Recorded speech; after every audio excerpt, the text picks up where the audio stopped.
नमस्कार, अपना बिहार देख रहे हैं आप। मैं हूं आप सबके साथ अनूप। सबसे पहले बात दो पक्षों की भिड़ंत की।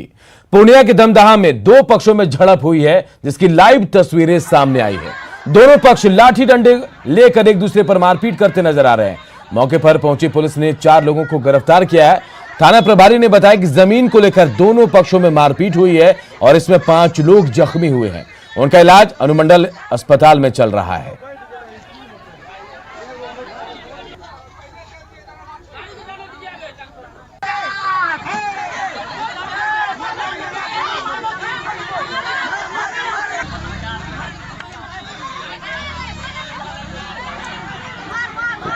देखिए तस्वीरें मैं आपको दिखा रहे, लाइव मारपीट की तस्वीरें आप देखिए। पुलिस भी मौके पर मौजूद है। ये तस्वीरें पूर्णिया के दमदहा की है, जहां दो पक्षों में जमीन को लेकर भिड़ंत हुई और दोनों पक्ष के लोग लाठी डंडे लेकर एक दूसरे पर टूट पड़े। हालांकि इस दौरान पुलिस भी पहुंची और इस मारपीट में 5 लोग जख्मी भी हुए हैं। उनका इलाज अनुमंडल अस्पताल में चल रहा है।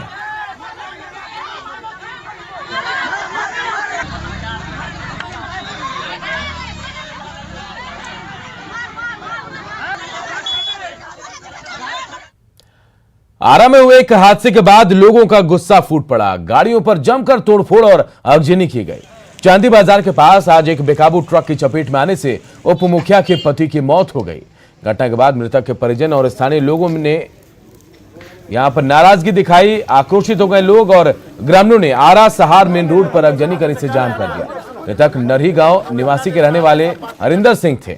मौत से गुस्साए लोगों ने मौके पर पहुंची पुलिस टीम पर हमला बोल दिया, पत्थरबाजी शुरू कर दी।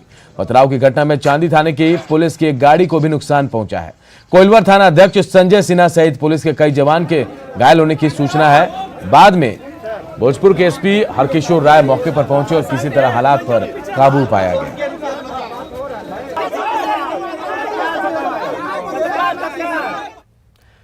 इधर सिवान में अपराधियों ने सीएसपी संचालक को गोली मारकर 5,67,000 रुपए लूट लिए। घटना दरौली थाना क्षेत्र के टेकनिया गांव की है। रुपए लूटने के बाद अपराधी हथियार लहराते हुए वहां से फरार भी हो गए। बताया जा रहा है कि बैंक से रुपए निकालकर लौट रहे सीएसपी संचालक को अपराधियों ने गोली भी मार दी है। वारदात में 6 अपराधी शामिल थे, ऐसा बताया जा रहा है। फिलहाल पुलिस मामले की छानबीन कर रही है, लेकिन अब तक कोई सुराग पुलिस के हाथ नहीं लगा है। तो देखिए सिवान में दिन दहाड़े लाखों की लूट हुई है। सीएसपी संचालक को गोली मारकर अपराधियों ने 5,67,000 रुपए लूट लिए हैं। घटना दरौली थाना क्षेत्र के टेकनिया गांव की है। रुपए लूटने के बाद अपराधी वहां से हथियार लहराते हुए फरार हो गए। बताया जा रहा है कि बैंक से रुपए निकालकर सीएसपी संचालक लौट रहा था। इसी दौरान अपराधियों ने उन्हें रोका, पैसे छीने, उन्हें गोली मार दी। वारदात में 6 बदमाश शामिल थे, ऐसा बताया जा रहा है। फिलहाल पुलिस पूरे मामले की छानबीन कर रही है।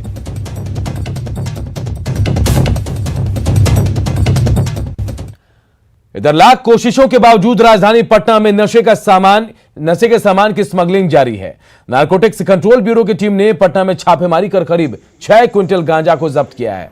पुलिस ने मौके से 5 तस्करों को पकड़ा भी है। गांजे की ये कंसाइनमेंट ओडिशा से वैशाली के लिए निकली थी। गांजे का अंतर्राष्ट्रीय बाजार में कीमत जो है वो 50 लाख रुपए से ज्यादा बताई जा रही है। गांजा हम लोगों ने सफलता प्राप्त की है गांजा पकड़ने में, और साथ ही साथ 5 तस्करियों को भी इसके साथ पकड़ा है। सर्वप्रथम ये जो लोग उड़ीसा से गांजा लेकर के बिहार में आते हैं और यहाँ पर आकर के विभिन्न विभाग में इसका वितरण करते हैं, तो इसमें सबसे पहले जो गाड़ी थी वो हरियाणा की थी। 2 ड्राइवर्स भी थे और हेल्पर थे। लेकिन बहुत महत्वपूर्ण था कि इसके जो रिसीवर्स थे, जो मेन इसके खिलाड़ी हैं, पीछे हैं, उनको भी हम लोगों ने पकड़ने में सफलता हासिल की।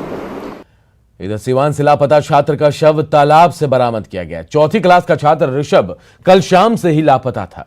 परिजनों के मुताबिक हत्या के बाद शव को महेंद्र हाई स्कूल के बगल में तालाब में फेंक दिया गया। फिलहाल पुलिस मामले की छानबीन में जुटी है। शाम से गायब था, ठीक है ना। पुलिस में हम लोग रिपोर्ट कराया कि लड़का मेरा गुम हुआ है, ठीक है ना। तो रात में जिस तालाब से उसका लाश मिला, तो रात में कई बार कितने लोगों ने जाके जांच किया, उसमें कोई उसका शव नहीं था। सुबह कोई अननोन आदमी मेरे मोबाइल पे फ़ोन किया, बोला कि एक लड़का उसमें दिख रहा है, ब्लू टी शर्ट और काला पैंट पहना, ठीक है। तो हम लोग आए तो देखे कि नहीं, जो मेरा ही लड़का है। उसको लिखा रखा ताज़ा ब्लड उसके आ रहा है, कान से, नाक से उसका मुंह फूटा था, ठीक है। तो उसकी हत्या करके उसमें डाली गई है। पटना के बीएमपी कैंप में उस वक्त अफरा तफरी मच गई जब वहां गोलियों की तड़तड़ाहट की आवाज सुनाई दी। जब तक वहां मौजूद लोग कुछ समझ पाते तब तक 2 जवानों की मौत हो चुकी थी। इनमें से एक पुरुष और एक महिला कांस्टेबल है। मृतकों के नाम अमर सुब्बा और वर्षा टिग्गा है, जो दार्जिलिंग के रहने वाले थे। आशंका जाहिर की जा रही कि अमर ने पहले वर्षा टिग्गा को गोली मारी और फिर खुद को गोली मार ली। मौके पर पहुंचे एसएसपी ने बताया कि गोली अमर सुब्बा के राइफल से चली है। पटना पुलिस के साथ एफएसएल की टीम मामले की छानबीन कर रही है। पता चला बीएमपी के पदाधिकारियों से, और कोत है, कोत के ऊपर अंदर ही एक रेस्ट रूम है और उसी रेस्ट रूम में घटनास्थल है। 2 आरक्षियों की मृत्यु हुई है। एक का नाम है वर्षा पितुंग, ये महिला सिपाही है, 26 वर्षीय, और दूसरे का नाम है सुब्बा, इसमें अमर सुब्बा, पिता महेंद्र सुब्बा। इनकी उम्र है लगभग 36 साल। दोनों की मृत्यु हो चुकी है। जो इनके इशूड वेपन थे अमर के, उसी से गोली चली है। अभी तक जो पता चला है, एफएसएल की टीम आई है और एफएसएल की टीम ने मौका वारदात का मुआयना किया है। इंक्वेस्ट हो रहा है, पोस्टमार्टम के लिए हम लोग भेज रहे हैं। कुल 5 गोलियां चली हैं। एक ही राइफल से गोली चली है जो कि अमर की है। कारण क्या? वो कारण विश्लेषण हम लोग कर रहे हैं। अभी हम लोग और लोगों का ये बयान लेंगे, क्योंकि ये तो इस प्रांगण के अंदर का मामला है, तो ये यहाँ के लोग ज़रूर जानते होंगे इनके बीच का कैसा संबंध रहा था। दुश्मनी अगर थी तो किस बात की थी, या दोस्ती अगर थी तो कैसी थी। मैंने जैसे आपको बताया, एक ही हथियार से गोली चली है, तो अब उसको हम लोग देख ले रहे हैं। एफएसएल वाली रिपोर्ट अभी आ जाती है, तो ये तो निसंदेह है कि किसी ने किसी को गोली मारी है। उसको हम लोग देख रहे हैं। टोटल 5 गोलियां चली, 5 खाली खोखा वहाँ से बरामद हुआ है। भाई बॉडी का प्रॉपर इंक्वेस्ट हो जाएगा तो पता चलेगा किसको कितनी गोली लगी। नहीं, वो अभी हम लोग जांच कर लेते हैं। ये सारी विश्लेषण तो बाद में आएगी। अभी जो फर्स्ट फैक्ट है वो मैं आपको बता दिया कि दोनों की मृत्यु हो चुकी है। दोनों बीएमपी 1 के कांस्टेबल्स हैं। एक हथियार से गोली चली है, वो इशूड हथियार था। 5 गोली चली। इसका हथियार था जिसके अमर का साथ, अमर का। मुजफ्फरपुर के चर्चित बालिका गृहकांड के दोषी ब्रजेश ठाकुर और उनके परिवार के सदस्यों की संपत्ति जब्त करने के लिए ईडी ने कार्रवाई तेज कर दी है। ईडी मुजफ्फरपुर के साथ ही समस्तीपुर, पटना और नई दिल्ली की संपत्ति जब्त करने की तैयारी में है। ईडी कभी भी मुजफ्फरपुर के आवासीय भवन और होटल के साथ कीमती भूखंड को प्रोविजनल अटैचमेंट के लिए दस्तक देने वाली है। हमारे सहयोगी प्रवीण ठाकुर मुजफ्फरपुर में बंद पड़े बालिका गृह से ज्यादा जानकारी दे रहे हैं। मुजफ्फरपुर के चर्चित बालिका गृह कांड में अब ईडी ने अपनी कार्रवाई तेज की है। 26 अगस्त को पटना के विशेष अदालत में ईडी ने इस मामले में चार्जशीट दाखिल किया था, जिसमें इस कांड के मुख्य आरोपी जो फिलहाल उम्र कैद की सज़ा काट रहे हैं, साकेत कोर्ट ने इस मामले में जनवरी माह में ही सज़ा सुनाई थी, जिसमें ब्रजेश ठाकुर समेत जो 19 आरोपी है वो सज़ा याफ्ता हैं। और ब्रजेश ठाकुर जो मुख्य इस कांड के सरगना है, उनके खिलाफ तो 32 लाख का कोर्ट ने जुर्माना भी किया था। इस मामले में अब ईडी ने अपनी कार्रवाई तेज की है। ईडी ने चार्जशीट के बाद समस्तीपुर स्थित जो वृद्धाश्रम है, जो अलग एनजीओ के द्वारा चल रहा था, जिसके सर्वोसर्वा भी यही बताए जाते हैं ब्रजेश ठाकुर, और जो ये आप बिल्डिंग देख रहे हैं, ये मुजफ्फरपुर स्थित बिल्डिंग है। अब यहाँ भी ईडी आने ही वाली है। ईडी अब इस मामले में जो कार्रवाई है वो तेज कर रही है, और ये कोशिश की जा रही है कि प्रोविजनल अटैचमेंट के तौर पर, यानी जब्ती से ठीक पहले की कार्रवाई ईडी कर रही है। और इस मामले में पहले ही ईडी ने पूछताछ की थी। प्रवर्तन निदेशालय ने समस्तीपुर में ब्रजेश ठाकुर के आवास पर नोटिस चिपकाया है। मुजफ्फरपुर बालिका गृह कांड के दोषी ब्रजेश ठाकुर का आवास अमीरगंज में है। नोटिस में इस बिल्डिंग को आदर्श महिला शिल्पकला केंद्र का ऑफिस बताया गया, लेकिन यहां ऑफिस का कोई कर्मचारी मौजूद नहीं था। ज्यादा जानकारी दे रहे हमारे सहयोगी मुकेश कुमार। मुजफ्फरपुर बालिका गृह कांड में ब्रजेश ठाकुर ताउम्र सजा काट रहा है और तिहाड़ जेल में इस वक्त है, लेकिन उन पर ईडी के द्वारा भी कार्रवाई शुरू कर दी गई है। ये आपको दिखाना चाहेंगे, समस्तीपुर का ये मनोरमा लेन है जहां पर ईडी के द्वारा कार्रवाई की गई है और ईडी की टीम के द्वारा यहां पर इश्तेहार चिपकाया गया है। कल ईडी की टीम आई थी और यहां पर इश्तेहार चिपकाने का काम की थी, और जिसके बाद कार्रवाई यहां पर शुरू की गई थी। हालांकि उस इश्तेहार को यहां पर जो चिपकाया गया था उसे हटा दिया गया है। यहां पर जो केयर टेकर है मकान का, उनसे बात करना चाहेंगे। क्या कुछ कार्रवाई की गई थी, उस इश्तेहार में क्या लिखा गया? इसमें हिंदी में लिखा हुआ था, हमको उतना जानकारी नहीं है कि क्या लिखा हुआ था। ऊपर में कुछ अटैचमेंट करके कुछ लिखा हुआ था, जो मुजफ्फरपुर हम ऑर्गेनिक बताएं, वहाँ से वो किसी स्टाफ को भेजे थे जो लेके चले गए। तो आर्थिक अपराध अनुसंधान विभाग के द्वारा यहाँ पर कार्रवाई की गई है, जो कहीं ना कहीं ब्रजेश ठाकुर के ऊपर एक शिकंजा की तरह है। Mukesh Kumar, news 18 network, Samastipur. बिहार में गैर एनडीए और गैर महागठबंधन थर्ड फ्रंट की तैयारी चल रही है और इसकी तैयारी में एमआईएम पूरे जोर शोर से लगी हुई है। एमआईएम के प्रदेश अध्यक्ष अख्तरुल इमाम ने न्यूज 18 से बातचीत में कहा कि वो एनडीए को छोड़ किसी के साथ गठबंधन को तैयार है, लेकिन अगर ऐसा नहीं होता है तो थर्ड फ्रंट बनाने की पूरी कोशिश करेंगे। उनसे बातचीत की न्यूज 18 के हमारे सहयोगी आनंद अमृतराज ने।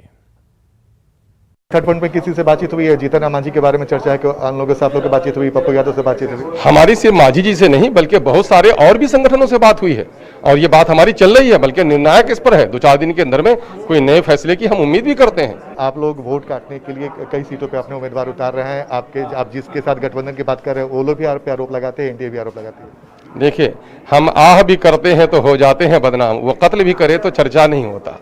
मेरा वोट जिसने लिया और मेरा इस्तेहसाल किया, 15 साल बनाम 15 साल नहीं बल्कि 15 साल बनाम 15 साल बनाम 40 साल का हम हिसाब पूछ रहे हैं।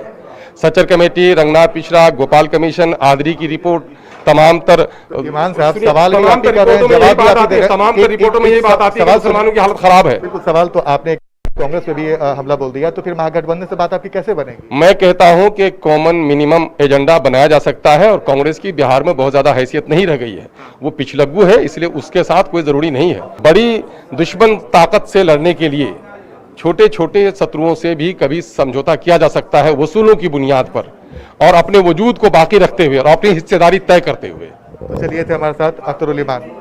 आनंद Amritraj, news 18 Patna. JDU office में नया सभागार बनकर तैयार है, जिसका नाम कर्पूरी सभागार रखा गया है। दफ्तर में नीतीश कुमार की तस्वीरों के साथ बड़े बड़े चुनावी होर्डिंग भी लगाए गए हैं। ऑफिस का जायजा लिया हमारे सहयोगी रवि एस नारायण ने।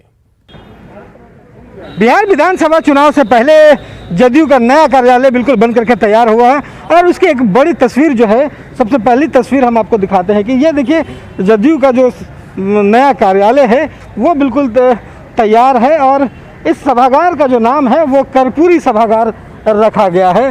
और आपको बता दूं कि चारों तरफ से जो सुंदरता का ख्याल रखा ही गया है और इसमें बड़े बड़े जो पोस्टर हैं वो लगाए गए हैं। देखिए यहाँ पे हमें आप पर गर्व है, 2020 और फिर से नीतीश, यहाँ पे एक बड़ा पोस्टर होर्डिंग लगाया गया है। अगर इधर कहें तो 2020 निश्चय नीतीश और निश्चित विकास। तो ये बड़े बड़े होर्डिंग और बड़े बड़े पोस्टर जो हैं वो यहाँ पे जदयू कार्यालय में लगाए गए हैं और एक ढंग से कहें तो चुनाव की जो है वो पूरी तैयारी, जो जदयू का जो कार्यालय है वो पूरी तरह से नया लुक दिया गया है, बड़े बड़े होर्डिंग्स भी लगाए गए हैं। देखिए, चुनाव में तो निश्चित रूप से ना हर लोग अपने नेता के प्रति एक चुनाव जो होता है राजनीतिक दल के लिए एक पर्व का समान है और पुनः अपने नेता को स्थापित करने में सब में उमंग रहता है। तो नए नए स्लोगन, नए नए नारे सब लोग गढ़ता है और प्रयास करता है कि ज़्यादा से ज़्यादा लोगों को आकर्षित करें और जो नेता ने काम किया है उससे लोगों को अपनी तरफ आकर्षित करके पुनः स्थापित हों।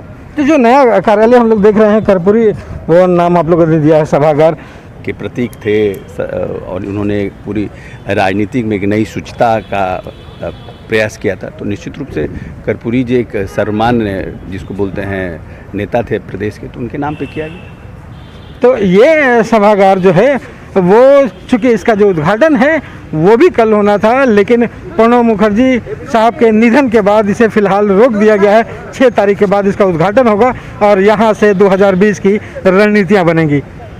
पटना से रवि एस नारायण की रिपोर्ट। जेडीयू ने एक बार फिर आरजेडी को बड़ा झटका दिया। आरजेडी के तेघड़ा के विधायक वीरेंद्र कुमार को जेडीयू में शामिल करा लिया गया है। जेडीयू के सांसद ललन सिंह ने वीरेंद्र कुमार को शामिल करते हुए लालू प्रसाद पर जमकर हमला बोला।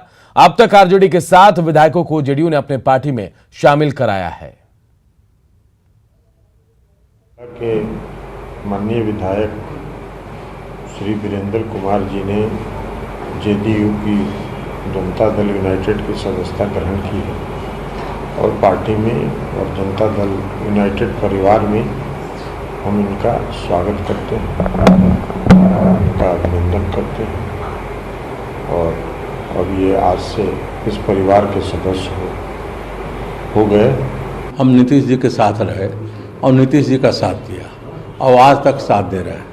ये सीट का ये शेयरिंग जो डिस्ट्रीब्यूशन था उसमें हमको लड़ने का मन था, दोनों कंबाइंड पार्टी थी और वो सीट गया राजद को, इसलिए हमको राजद से लड़ना पड़ा। लेकिन हम शुरू से अंत तक आज तक नीतीश जी के साथ हैं। बिहार विधानसभा चुनाव में कई छात्र नेता भी चुनाव लड़ने को तैयार हैं। उनका कहना है कि युवाओं को ज्यादा भागीदारी मिलनी चाहिए और काम करने वालों को चुनाव लड़ने का मौका दिया जाना चाहिए। बिहार विधानसभा चुनाव की तैयारी जोर शोर से चल रही है। जहां एक तरफ पार्टी कार्यालय में लगातार भीड़ जुट रही है, वहीं छात्र नेताओं ने भी मन बना लिया है कि विधानसभा चुनाव लड़ना है। तो आइए हमारे साथ पटना विश्वविद्यालय के साथ साथ वीर कुंवर सिंह विश्वविद्यालय के छात्र नेता हैं जो इस बार चुनावी मैदान में अपनी किस्मत को आजमाने वाले हैं। जरा हम बात करते हैं, क्या कहेंगे इस बार आप लोग भी चुनाव में भाग आजमाएंगे? जी, मैंने पूरी तरह से मन बनाया है क्योंकि मेरी राजनीतिक अनुभव हम 96 से 2006 तक छात्र राजनीति में रहे हैं। युवाओं को तो बस कहा जा सकता है कि हम युवाओं को भागीदारी देंगे, पर ये जो परिवारवाद का जो दायरा है, युवा मेहनत करते हैं, युवा संघर्ष करते हैं, पर टिकट किसी दूसरे को मिल जाता है। टिकट मिलना चाहिए, युवा को ही मिलना चाहिए, पर अपने समूह और अपने समाज के ऐसे युवा को टिकट मिलना चाहिए जिनका सामाजिक संघर्ष, राजनीतिक संघर्ष उन हवाई नेताओं से कहीं ज़्यादा है। जिस प्रकार से आप देखते आ रहे हैं कि अगर कोई भी नेता, कोई भी दल अगर समाज को आगे अग्रसर की बात करता है, समाज को आगे ले जाने की बात करता है, उसको तो नई सोच की बात करता है, तो उसको नए सोच के व्यक्ति को लाना चाहिए, है ना। तो हर नेता, हर छात्र नेता का सपना होता है कि वो इलेक्ट्रल पॉलिटिक्स में आए, और मेरा भी सपना है। किसको अच्छा नहीं लगता है विधायक और मंत्री बनना। तो शीर्ष नेतृत्व की बात है, अगर शीर्ष नेतृत्व हम पे भरोसा दिखाते हैं तो हम आएंगे। भारत जो हमारा देश है, पूरे विश्व में यहाँ की आबादी लगभग 65% आबादी युवाओं की है, और युवा भागीदारी की अगर बात करें तो मात्र 13% MP जो हैं वो युवा वर्ग से आते हैं। तो निश्चित तौर पर चूंकि समय बदल रहा है, सिचुएशन बदल रहा है, तो युवाओं की भागीदारी बढ़नी चाहिए। आप इस पर क्या चुनावी मैदान में भाग आजमाएंगे? देखिए, मेरा काम समाज में फैली कुव्यवस्था और अन्याय के खिलाफ है, उसके लिए हम लोग लगातार से लड़ते आए हैं। छात्र नेता हैं जो इस बार पूरी तरह से मन बनाए हुए हैं कि अगर विधानसभा चुनाव में इनकी पार्टी जो है अगर इन्हें टिकट देती है तो निश्चित रूप से ये भाग आजमाएंगे और जो समाज में बदलाव की जो इच्छा ये रखते हैं वो बदलाव करेंगे। कैमरामैन मनीष जुनेजा के साथ रजनीश कुमार, न्यूज़ 18 पटना। इधर स्वास्थ्य विभाग के पूर्व प्रधान सचिव संजय कुमार को शिक्षा विभाग का प्रधान सचिव बनाया गया, जिसके बाद उन्होंने आज अपना पदभार ग्रहण किया। न्यूज़ 18 से खास बातचीत में उन्होंने सरकार का शुक्रिया अदा किया और कहा कि सरकार की नीतियों और अपेक्षाओं पर वो खरा उतरने की कोशिश करेंगे। बिहार के वरिष्ठ IAS संजय कुमार को सरकार ने नई जिम्मेवारी दी है और अभी शिक्षा विभाग के प्रधान सचिव के पद पर इन्होंने पदभार ग्रहण किया। हम सीधे बात करते हैं। सर, सबसे पहले क्या कहेंगे आप, शिक्षा विभाग जैसे महत्वपूर्ण विभाग आपको सौंपा गया है? मैं तो सर्वप्रथम मैं राज्य सरकार का आभारी हूँ कि मुझे यह गुरुतर कार्य दिया गया है, और हम लोगों का प्रयास रहेगा कि जो सरकार की अपेक्षाएं हैं, सरकार की जो नीतियां हैं, और शिक्षा को कैसे और उत्कृष्ट बनाना है, बेहतर आउटकम्स लाना है, उसके लिए मैं पूर्णतः प्रयासरत रहूँगा। और आउटकम मैं समझता हूँ सबसे इम्पोर्टेंट है। ये ऐसा विभाग है कि डायरेक्ट पब्लिक सेंटिमेंट से जुड़ा हुआ है और अपेक्षाएं बहुत ज़्यादा है। खासकर अभी नियोजित शिक्षकों की बात करें तो सेवा शर्त का तोहफा सरकार ने जरूर दिया, लेकिन शिक्षक उसे तोहफा नहीं मानते हैं, कई कमियां मान रहे हैं। ऐसे में एक उम्मीद आपसे है, कल से ही खबरें आ रही है कि संजय कुमार कुछ बदलाव करेंगे, क्या आप इस पर कुछ मंथन करेंगे? देखिए, मंथन तो आदमी हमेशा करता है, और ये नई नियमावली आई है और उस नियमावली का अध्ययन किया जाएगा, और जैसे बातें होंगी जो आकांक्षाओं से जुड़ी हुई हैं उस पर विचार किया जाएगा। और सरकार की नीतियां तो अंततः जनहित में ही होती हैं। बिल्कुल, आज चूँकि पहला दिन है आप, और उम्मीद कर रहे हैं कि बेहतर समझने का मौका मिले, और उसके बाद बिहारवासी जिस तरह से आपसे एक्सपेक्ट कर रहे हैं तो कुछ फलाफल उसका भी। मैं हमेशा कहता हूँ, hope springs eternal in human breast, और हम सब उम्मीदों पर हैं और हम बेहतर कार्य करेंगे। बिल्कुल, हमारे साथ संजय कुमार खुद थे, और आज पहला दिन है, अभी बहुत कुछ जानेंगे, सोचेंगे, उसके बाद फैसला लेंगे। लेकिन इन्होंने साफ कहा है कि क्वालिटी एजुकेशन से कोई समझौता नहीं किया जाएगा, बल्कि जो बिहारवासी जिस तरह से अपेक्षा कर रहे हैं उनकी अपेक्षा पर हर हाल में कोशिश करेंगे कि हम खरा उतरे। कैमरामैन मनीष जुनेजा के साथ रजनीश कुमार, न्यूज़ 18 पटना। और अपना बिहार के इस बुलेटिन में इतना ही। आगे देखिए जोहार झारखंड।